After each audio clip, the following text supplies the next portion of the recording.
کیا لڑکیاں سیاسی طاقت رکھنے والوں میں زیادہ کشش رکھتی ہیں؟ اگر ساس پاگل ہو تو مجھے کیا کرنا چاہیے؟ انوار الحق کاکڑ سے مزہ کا خیز سوالات۔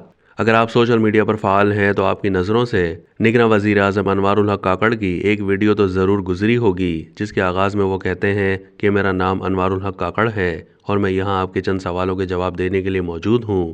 اس سوال کے جواب میں کہ اگر میری ساس پاگل ہو تو مجھے کیا کرنا چاہیے، نگراں وزیر اعظم کا جواب تھا کہ میرے خیال میں ایسی صورتحال ہو تو میں بحران سنبھالنے والے کرائسس مینجمنٹ کورس پر چلا جاؤں گا۔ وزیر اعظم سے پوچھا گیا کہ آپ کسی کو متاثر کرنا چاہتے ہوں لیکن آپ کے پاس پیسے نہ ہوں، ایسی صورتحال میں آپ کیا کریں گے؟ اس سوال کے جواب میں انوار الحق کاکڑ کا کہنا تھا کہ میں نے اپنی زندگی میں کسی کو متاثر کرنے کی کوشش نہیں کی، مگر مجھے ہمیشہ بہت سے لوگوں نے متاثر کیا ہے۔ نگراں وزیر اعظم سے سوال پوچھا گیا کہ اگر مجھے ملک سے باہر بہت اچھی نوکری مل رہی ہے مگر اس کے لیے مجھے اپنی محبت کو چھوڑنا ہوگا تو آپ کی دانش میں مجھے کس کا انتخاب کرنا چاہیے؟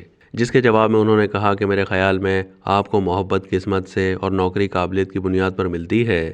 آپ کو قابلیت کے مطابق نوکری کا موقع مل جائے گا۔ پھر معنی خیز مسکراہٹ کے ساتھ کہا، موقع نہ گنوائیں۔ کیا لڑکیاں سیاسی طاقت رکھنے والے لوگوں میں زیادہ کشش رکھتی ہیں؟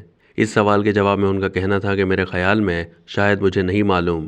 ہاں یقین کریں میں اس سوال کا جواب نہیں دے سکتا کیونکہ مجھے اس بارے میں علم نہیں ہے۔ سوال تھا کہ کیا مجھے اس عورت سے شادی کرنی چاہیے جو مجھے پسند ہے جبکہ میری عمر 52 سال ہے؟ نگراں وزیر اعظم کا جواب تھا کہ یقیناً آپ کو شادی ضرور کرنی چاہیے، چاہے آپ 82 سال کے ہی کیوں نہ ہوں، ضرور کریں۔